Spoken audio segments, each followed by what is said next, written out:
రెడ్డి గారు ఏంటి మరి మొత్తానికి ఇప్పుడు 11 స్థానాలకు వచ్చేసింది వైసీపీ. బహుశా సింగిల్ డిజిట్కి పరిమితం అవుతుందేమో అని అనిపిస్తుంది. ఇంకా చివర 3-4 రౌండ్లు ఉన్నట్టున్నాయి. ఇక సింగిల్ డిజిట్కే పరిమితం అయ్యే పరిస్థితి ఉంది. నిజంగా 100 గొడ్లు తిన్న రాబందు ఒక గాలివానగా చచ్చింది అనేటువంటి సామెత ఎలాగుందో మరి పులివెందుల పులిగా, రాయలసీమ సింహంగా, 1000 కోట్లకి అధిపతిగా అంత స్థాయిని అంత అవకాశాన్ని పొందిన జగన్మోహన్ రెడ్డి గారు చివరికి మరి నిజంగా పాపం ఆ స్థానాలు చూస్తూ ఉంటే ఆయనకు కూడా బాధతోటి మరి మౌనంగా ఉన్న పరిస్థితి ఉంది.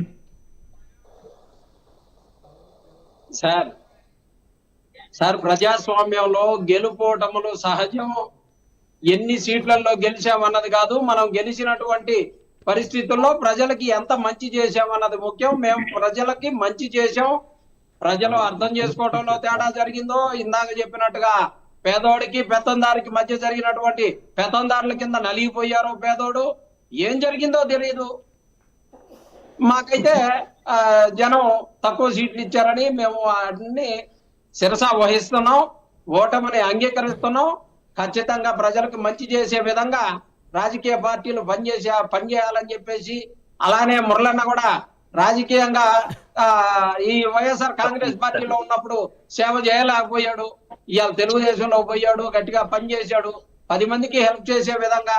అలాగనే పిల్లా శ్రీధర్ గారు కానీ ఎవరైనా సరే రాజకీయ పార్టీలో గెలిచిన వాళ్ళు ప్రజలకు సేవ చేయడానికి ఉంటాం, కానీ కచ్చ తీర్చుకోవటానికో లేకపోతే ఆక్రోశాన్ని వెళ్ళబుచ్చుకోవటానికో ఉండేటటువంటి కాకుండా ప్రజలకు మంచి సేవ చేసే మనసు కలిగి ఉండాలి. వాళ్ళు పై స్థానంలో ఉన్నారు కాబట్టి వాళ్ళు మంచి దీవెనలు అందించాలి ప్రజలకు అని చెప్పేసి ఈ సందర్భంగా కోరుకుంటా ఉన్నాను. రైట్, ఇక్కడ మురళి గారు ఒక అంశం అయితే ఖచ్చితంగా చెప్తాను. నేను ఉదయం నుంచి కూడా మీకు తెలుసు మురళి గారు, నేను ఏ చర్చ పెట్టినా ఖచ్చితంగా అన్ని పార్టీలను ఆహ్వానిస్తాను. Janasena, Telugu Desam, BJP, YSR Congress party. So YSR Congress party నుంచి ఎవరు కూడా చర్చలో పాల్గొనడానికి సాహసం చేయలేదు. కానీ మధ్యాహ్నం 3 గంటల దగ్గర నుంచి కూడా చిన్నపరెడ్డి గారు చర్చలో కూర్చొని ఆయన ఓటమిని అంగీకరిస్తున్నామని చెప్పేసి ధైర్యంగా కూర్చున్నారు. So man of the debate అయితే నేను ఖచ్చితంగా ఇక్కడ ఏమంటారు, ఓటమిని దిగమింగి 3 గంటల నుంచి ఇప్పుడు కూర్చొని కంటిన్యూగా మా చిన్నపరెడ్డి మేము ముద్దుగా సిపి అని పిలుస్తాంలేండి. సిపి కూర్చొని ఉన్నాడంటే అతను ఓపికి, అతను మానసిక ధైర్యం కూడా మెచ్చుకోవాలి. Man of the debate prime line లో చిన్నపరెడ్డి గారికి మ్యాన్ ఆఫ్ ది డిబేట్ ఇచ్చాము. ఇవ్వచ్చు, సందేహం లేదండి. అంత బాధతో దిగమునుకొని ఇంతసేపు కూర్చొని మాట్లాడాలంటే. సో ఇప్పుడు కూటమి నేతలు పెట్టేటువంటి చురకలు అన్నిటికి కూడా ఓర్చుకుంటూ నిజంగా ఉన్నాడంటే సినిమాలో డైలాగ్ ఉంటుంది చూడండి మురళి గారు, ఏం గుండె రాది ఆ గుండె బతకాలని. సో అలాగనే నిజంగా చిన్నపరెడ్డి గారు మీ ధైర్యాన్ని నేను మెచ్చుకుంటా ఉన్నాను. సో అందరూ కూడా మెచ్చుకుంటా ఉన్నారు. రైట్ సార్, దీంట్లో ఒక విచిత్రమైనటువంటి సంఘటన ఒకటండి.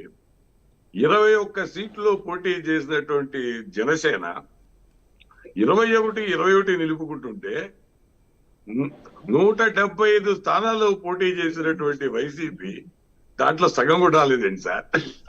ఇది మాత్రం ప్రజల అంటే మీరు టీడీపీతో పోల్చుకుంటే అది మరిపూర్చి దాన్ని కంపేర్ చేయడం మరీ టూ మచ్ అవుతుంది.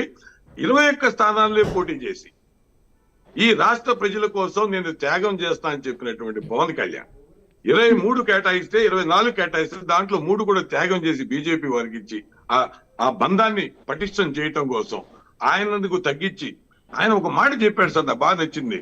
జనసేన నాయకుడు ఒక మెసేజ్ ఇచ్చాడు, ఏంటండి ఇన్ని తగ్గిపోతున్నాయని. మన జన సైనికులు అంతా వీర మహిళలు విపరీతంగా గగ్గోలు పెడుతున్న సమయంలో ఆయన ఒక మాట చెప్పాడు. Really I appreciate the dialogue. ఏమన్నాయంటే సార్, ఎన్ని పోటీ చేస్తున్నాం అన్నది కాదు ఇక్కడ లెక్క, మనం ఎన్ని గెలుస్తున్నాం అనేది లెక్క. అతను స్ట్రైక్ రేట్, ఈ పదం వాడాడండి. స్ట్రైక్ రేట్ 100% ఉండేటట్టుగా మనం ప్రయత్నం చేద్దాం. 40 సీట్లు తీసుకొని లెక్కకి 20 సీట్లు గెలవటం కాదు, 21 సీట్లు తీసుకొని 21 సీట్లు గెలిపి చూపిద్దాం అని. బ్రేకింగ్ న్యూస్ చూస్తున్నాం మురళి గారు, ఒక నిమిషం మళ్ళీ వస్తాను. బ్రేకింగ్ న్యూస్ చూస్తున్నాం. చీపురుపల్లిలో బొత్స సత్యనారాయణ గారు ఓటమి చవి చూశారు. 11,527 ఓట్ల మెజార్టీ తోటి అక్కడ కళా వెంకట్రావు గారు గెలుపొందారు. నిజంగా ఇది షాకింగ్ పరిణామే. ఆ 11లో బొత్స గారు ఉంటారని అందరూ ఆశించారు. బొత్సపై కిమిడి కళా వెంకట్రావు విజయం సాధించారు.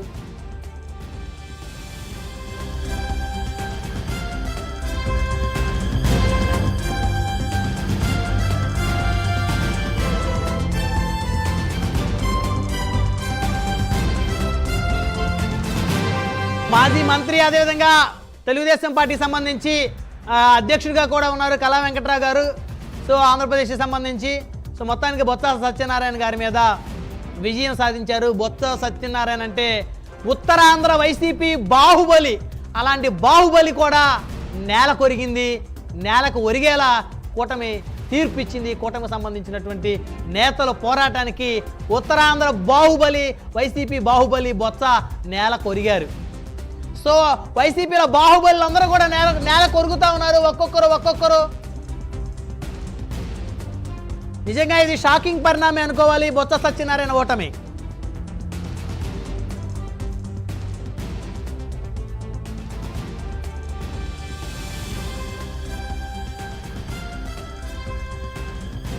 నిజంగా కూటమి ఊడ్చేసుకుంటూ పోయింది.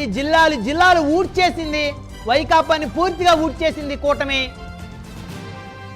బొత్స సత్యనారాయణ లాంటి లెజెండరీ లీడర్స్ కూడా నేలకు ఒరిగిపోయారు కూటమి దెబ్బకి.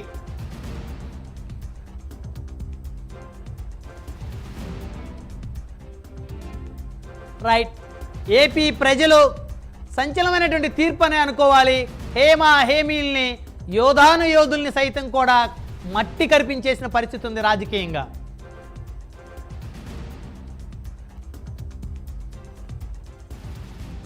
సో మొత్తానికన్నా చూస్తే కూటమి వర్సెస్ వైసీపీ హోరాహోరీగా ఉంటుంది అనుకున్నాం. ఏ నియోజకవర్గమైనా గెలుపు 2000, 3000 అంతకు మించి ఎక్కువ కూడా ఉండదని కూడా గతంలో మురళీ గారు మనం కూడా చర్చించుకున్నాం. అసలు ఎక్కడ సార్ ఇక్కడ 10,000, 20,000, 30,000, 40,000, 50,000, 60,000, 70,000, 80,000 అసలు ఈ ఓట్లా లేకపోతే ఏంటి అసలు? ఈ గెలుపేంటి, ఈ మెజార్టీలు ఏంటి?